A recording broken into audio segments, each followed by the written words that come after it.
All right. When you were explaining just now that you made mention of Russia, I was just thinking, is it possible that sometime this fake news can also be maybe a sort of propaganda, maybe at the level of states?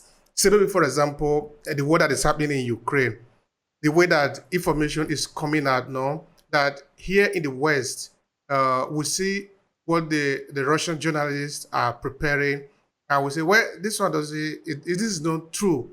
So this is fake news because it doesn't correspond to our convention of how things should be reported. And maybe when we go to Russia, they are looking at the way that the news is reported here. They also say, no, no, no, that is not true. That's not what happened. Is it? Are we looking at it? Are we looking at something that can possibly be like this? I think there are facts that happened, and you can give different interpretation. But what happened? It's we must fight to understand what really happened, and there can be different opinions, but the fact which happened happened, and this pursuit to understand what is behind the news, what happened, stayed. And on the other hand, I think that we had already had in the past a lot of dramatic changement. I think probably Brexit, probably the Trump triumph in the elections, and so on, which has been strongly supported by fake news. And there is another thing that we didn't focus on. The problem is of the fake news that extremely it has an easy emotive impact, and generally gives a simplification of complex facts. And that's another reason why it's more difficult to fight fake news. Because if you have to explain that it's not white or black what happened, it's always more difficult. That's the reason why, if you watch the television, people who shoot sentences, who say or fake news or stupid things, but they have the ability to tell this in few seconds, they always win on people who try to make a more articulate.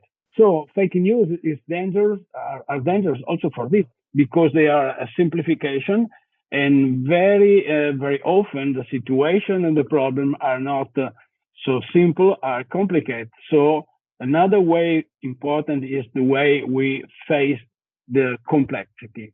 And this is something on which I'm working now with Italiani Frontier Italians. So the ability of many Italians to face complexity better than others. It's not that we are more intelligent or we have a special gift, but this comes from our history. Our history and also our geography. It has been extremely complex, okay? A mixture of different culture, of different extremely rich culture. And that's the reason why you find in some Italians the ability to connect a scientific approach with technological approach, with a culture of design and the vision, perhaps on ethics and or environmental impact. So this combination of different way to look at the problem is really the secret of success. The problems are always more complex. The ability to combine different point of views in one person is really the most important thing now to face this complexity. All right. Can I give you an example? Yeah, please give me an example. Yeah, I'm interested. Okay. Look at my t-shirt. Do you see the t-shirt? Yeah. Okay. This is Leonardo. No, sorry. Yeah. Leonardo and Federico Faggin. Okay. 3 years ago, Federico Faggin is the number one of Italian inventors. He's the person who signed the first microprocessor, okay? And some years later, he realized he signed the touch technology.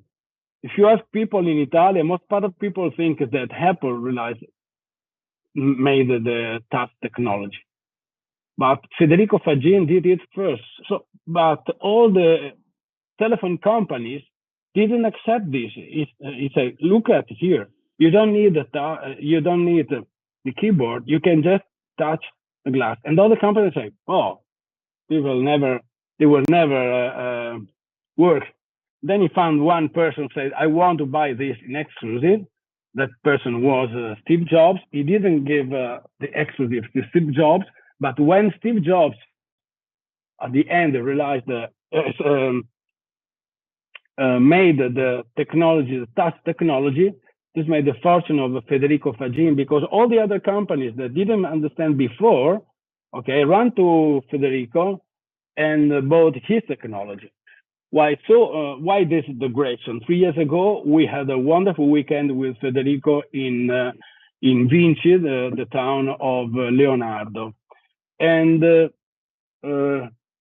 Federico gave us a wonderful reflection of this capacity of Italians to combine different qualities. And he said, if I think about how I designed the first microprocessor, and I was nearly 30 years old, and nearly all by designing by hand, a good part of the work made alone. If I look now at this microprocessor, I see in it a sort of beauty, an elegance, an harmony. And I realized that I gave a positive solution to a complex problem with a harmony in design.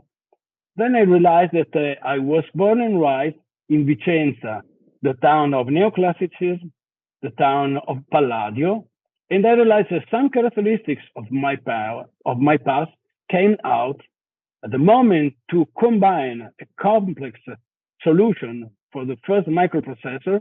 I gave to this solution a beauty, an harmonic structure.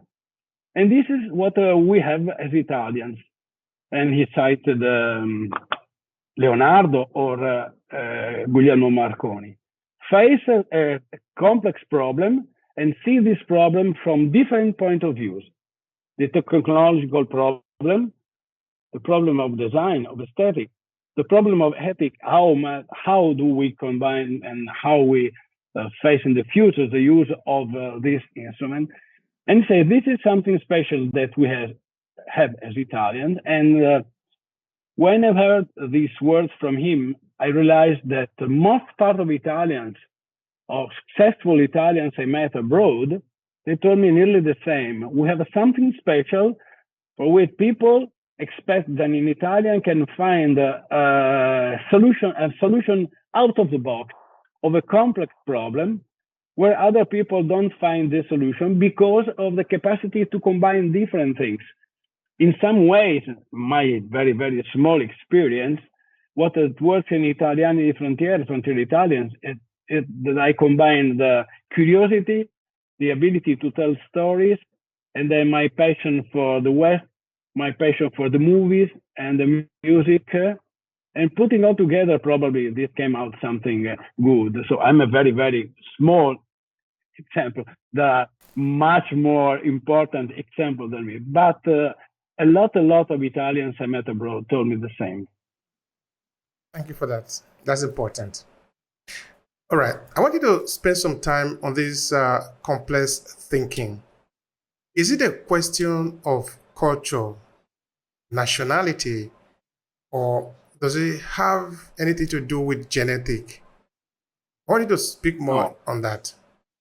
No, I don't think there's anything of genetic. I think that it is because of the culture. Because of the culture, and if you live in a wonderful town, you stay in Verona. Look at the history of the town. If you are used to the beauty and you are used to the complexity of the past, the different things of the past, because Italy, for example, was not and a country, a nation until 150, 160 years ago. So we had a combination of invasions, and different culture and different people mixed, and this expressing different kind of art. And so this is extremely rich heritage.